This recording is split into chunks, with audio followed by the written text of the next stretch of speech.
McKay had to deconstruct the wreckage of a nearby starship to have enough components to finish the drug lab.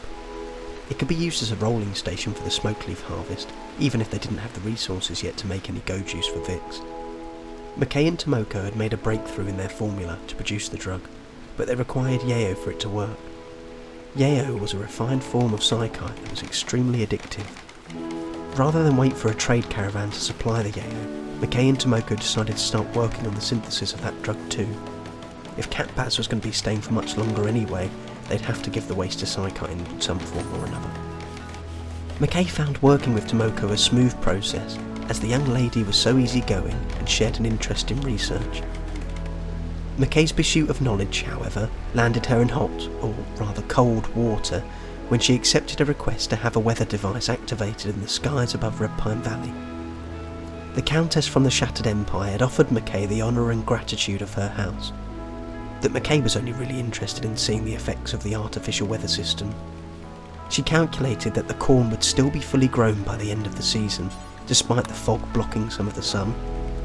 The problem was that McKay had not consulted any of the other tribe before committing them to more than a season of continuous rain and fog. This decision was made even less popular when all soon became permanently wet and boots were being lost in thick mud. Tomoko wondered if the raiders knew how successful this year's harvest was shaping out to be, or if they thought the tribe were an easy target. If it weren't for the tribe's preparations, they might have been. Whilst Tomoko worked on her formulas, she heard Shorty lead the efforts to build the new defences McKay had designed. So, when the band of warriors from Dust the Door assaulted the hamlet walls, they were quickly felled. Tomoko had stalked one of the fleeing Neanderthals into the forest, easily following the thick trail of blood. When she caught up to her foe, they were half submerged in the boggy mud. Tomoko's first aid was enough to save the stranger, and after the older girl was escorted to the prison, Vix discovered that she was pregnant. Tomoko could only hope that when the time came, Worm might choose a prettier name for her child.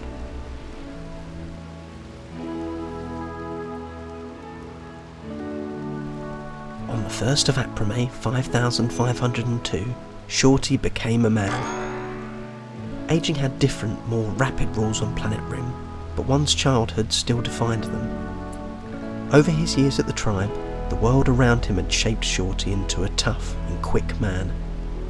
His resilience was born from his losses. He had never remembered what it felt like to be before he had fallen into psychite addiction, and now he saw the world through a different lens. Rather than face the harsh reality of his world, he chose to run from it. He ran with speed, even through the thick mud that had turned the valley into a quagmire.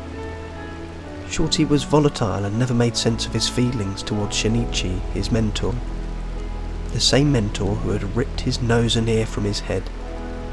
Perhaps his lack of understanding of his own feelings was what had cultivated Shorty's new interest in psychology and leadership. Though people often thought less of him for his appearance, his voice was now heard and, on occasion, listened to. Such as when the beggars came to the valley and asked for 300 silver to save their friend. He had raised objections, citing how much they were asking for, but they did not value justice to the same degree as the tribe, and these people could not be trusted. For all his mentor's misgivings, Shinichi had imbued Shorty with a great respect for the Order of Harmony. Vix had had enough of the rain. She had had enough of the harvest. She had had enough of the mud. When a would-be pack of rescuers tried to free Worm, they fell just as quickly as Worm's own raiding party. And after that, Vix had even more mud to trudge through to dispose of their corpses. It was becoming harder to tell where the marshes started and stopped. She would much rather be with Worm, cultivating a comforting environment for the baby to come.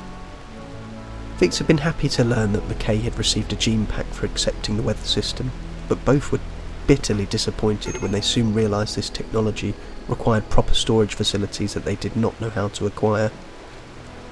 Vix would have been very cross with McKay, were it not for all the hard work she was putting into developing a means to produce her go juice.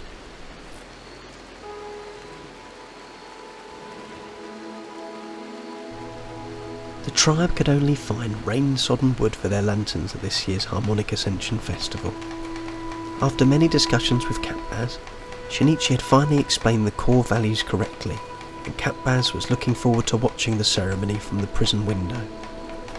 Shinichi did not want to disappoint, but he already felt things slipping out of control. The day prior, Shorty had lost his temper again and went to destroy the pulpit of order. He had to be restrained, but Shinichi could not bring himself to do it for fear of seriously harming Shorty again. He still saw him as a boy. McKay hadn't managed to finish making Shorty's synthrid duster before his birthday and presented it to him today. Shorty accepted it with apparent shame.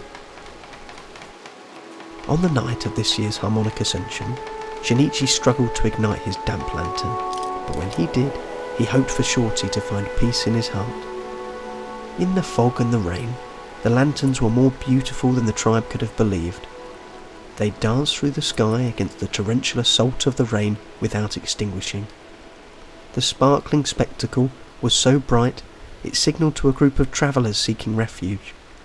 One of these travellers was 59-year-old Stumpy.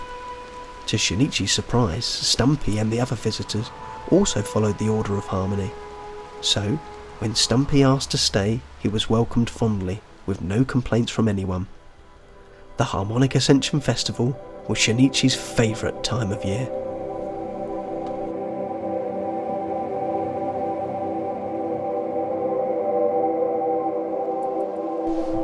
I actually have a bit of a cold whilst recording this one, so hopefully that's going to make my voice husky rather...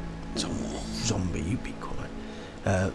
Make my voice husky rather than nasally, but who knows, we'll see. Also, yeah, really lucky how Shorty grew up. By all rights he should be a bit of a broken man, but he's turned out quite good. From the end of this one, 84 days that the colony have survived.